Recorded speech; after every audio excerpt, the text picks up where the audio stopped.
Good evening, London. Allow me first to apologize for this. The emergency channel! I do, like many of you, appreciate the comforts of the everyday routine, the security of the familiar, the tranquility of repetition.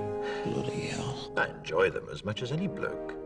But in the spirit of commemoration, Who's that, Mum? whereby those important events of the past, usually associated with someone's death or the end of some awful bloody struggle, are celebrated with a nice holiday, I thought we could mark this November the 5th, a day that is sadly no longer remembered, by taking some time out of our daily lives to sit down and have a little chat.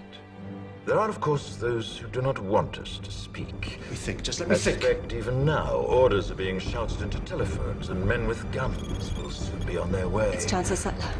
Damn it! Why?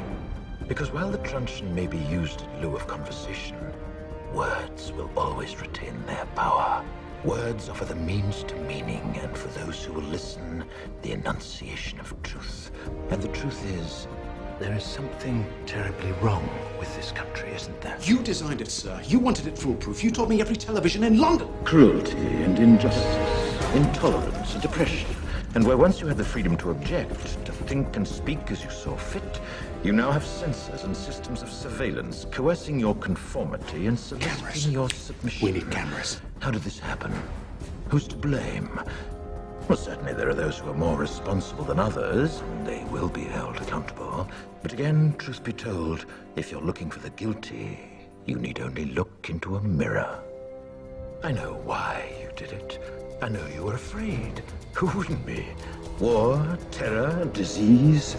There were a myriad of problems which conspired to corrupt your reason and rob you of your common sense.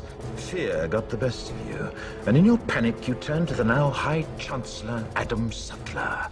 He promised you order, he promised you peace, and all he demanded in return was your silent, obedient consent. Inspector, you're almost through. Last night, I sought to end that silence.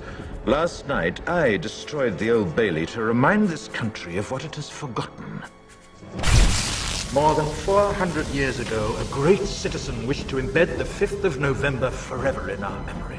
His hope was to remind the world that fairness, justice, and freedom are more than words. They are perspectives.